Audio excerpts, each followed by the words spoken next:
इसको देखते हुए 1974 में कच्चा थीवू को श्रीलंका को दे दिया गया। कांग्रेस मिनिस्टर की एक बहुत बड़ी गलती, इतने सालों तक इन्होंने कुछ नहीं किया, मौन करके बैठे रहे, शांति से बैठे रहे। लेकिन जब जैसे इलेक्शन आ गया तो कोई मुद्दा नहीं मिला, कुछ नहीं मिला, तो अचानक से ये इसका मुद्दा उठाने लगे। आज के टाइम पे मोस्ट ऑफ बीजेपी मेंबर्स जोर जोर से चिक चिक के चिल्ला रहे कि इंदिरा गांधी ने कच्चा थीवू को श्रीलंका को दे दिया और भारत के टुकड़े टुकड़े कर दिए। देश आजाद हुआ तब हमारे पास था और ये हमारे भारत का अभिन्न अंग रहा है, लेकिन कांग्रेस ने 4-5 दशक पहले कह दिया कि ये द्वीप तो गैर जरूरी है। गोड़ी मीडिया भी इसको तेज तेज से प्रचार प्रसार कर रही है। But what's the reality, why Indira Gandhi give this land to Sri Lanka. देखिए मुद्दा शुरू होता है 31 मार्च 2024 से, जब मोदी जी अपने ट्विटर पर ट्वीट करके बोलते हैं कि देखिए एक बहुत सनसनी, बहुत खुफिया खबर मिल रही है कि कच्चा थीवू को इंदिरा गांधी यानी कि कांग्रेस ने श्रीलंका को दे दिया। जिसके बाद क्या दोनों पार्टियों का ड्रामा शुरू हो गया। खड़गे ने कहा कि चुनाव से ठीक पहले संवेदनशील मुद्दे को उठाया जा रहा है। आगे कांग्रेस अध्यक्ष ने पीएम पर तंज करते हुए कहा कि आपकी सरकार में दोस्ताना संबंध। हर कोई अपना अपना पक्ष लेने लगा।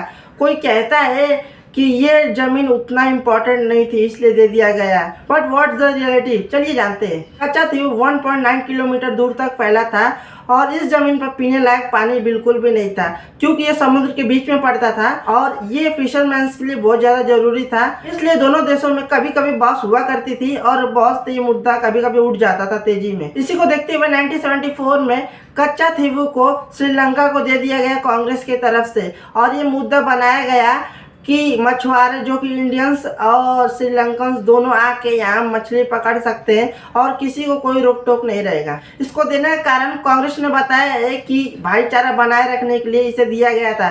बट भाईचारा ज़्यादा दिन तक चला नहीं और 2 ही सालों बाद ये भाईचारा लगभग टूटने लगा, क्योंकि जो भी श्रीलंका के फिशरमैन थे वो इंडियंस को मछली पकड़ने नहीं देते थे और रोक टोक करते थे। इसी बात को गवर्नमेंट को पता चला तो गवर्नमेंट ने समझौता किया और बातचीत हुई, तो ये दोनों लैंड को डिवाइड कर दिया गया कि कुछ हिस्सों में श्रीलंकन्स जो कि फिशिंग करेंगे और कुछ हिस्सों में इंडियंस, यानी कि दोनों को एक एक फिक्स एरिया दे दिया गया था।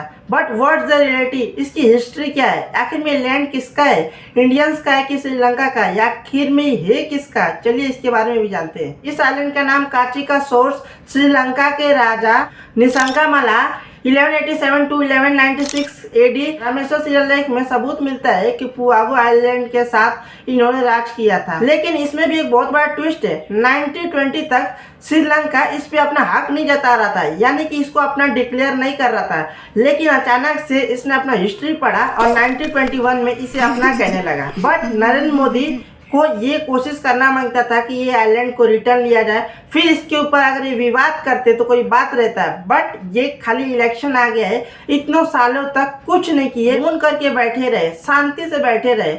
लेकिन जब जैसे इलेक्शन आ गया तो कोई मुद्दा नहीं मिला, कुछ नहीं मिला, तो अचानक से ये इसका मुद्दा उठाने लगे और कहने लगे कि कांग्रेस ने देश को तोड़ दिया और इन्होंने इससे लेके आने के लिए एक कदम नहीं उठाया। और इन्होंने ये कहावत को अपने ऊपर सिद्ध कर दिया है कि आ बैल मुझे मार। इन पे ये भी कहावत बहुत अच्छे से सूट होता है, जिसका खुद का घर काट के हो दूसरे के घर पे पत्थर नहीं मारा। माना इंदिरा गांधी से गलती हुआ था, उन्होंने फ्रेंडली रिलेशन बनाने के लिए श्रीलंका को कच्चा थीवू दिया था कि मेंटेन रहेगा, अच्छा रिलेशन रहेगा। बट आपने क्या किया इसके लिए, इसको पाने के लिए क्या किया आपने पूरे साल विकास के नाम पे खाली जुमले दिया, खाली मन की बात की, और क्या दिया आपने, और कुछ नहीं किया। और विकास से कोई मुद्दा नहीं उठा तो हिस्ट्री का कुछ पॉइंट उठा के उसी को पोक करने लगे, यानी कि ये पत्थर फेंक रहे थे दूसरे के ऊपर और इनसे इनका खुद का घर फूटने लगा। मोदी जी प्राइम मिनिस्टर बनने से पहले कहते थे कि मैं चाइना को लाल आंख दिखाऊंगा,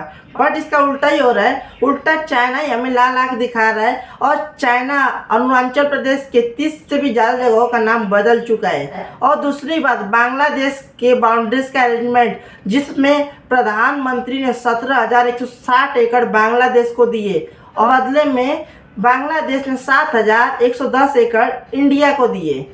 इसका मतलब कि 10,050 एकड़ अपने हाथ से अपनी इंडिया की जमीन बांग्लादेश के पास चली गई। और इसमें मोदी जी क्या कहें, और 275 एकड़ का मुद्दा तेजी से उठा रहे और ब्लेम कर रहे दूसरे को, यानी कि खुद देश बेच रहे और दूसरों को देश बेचवा बोल रहे। और चाइना आज के टाइम पे इंडिया को टोटली कवर कर चुका है पूरे बाउंड्री से। और हमारे जयशंकर यानी कि जो रक्षा मंत्री है वो कहते हैं कि चाइना हमसे ज़्यादा पावरफुल है, हम उससे नहीं लड़ सकते। कल से जयशंकर जी ये ना कहने लगे कि अब से लायन भैंस का यानी कि अपने से बड़े जानवर का शिकार नहीं करेगा क्योंकि भैंस उससे बड़ी है।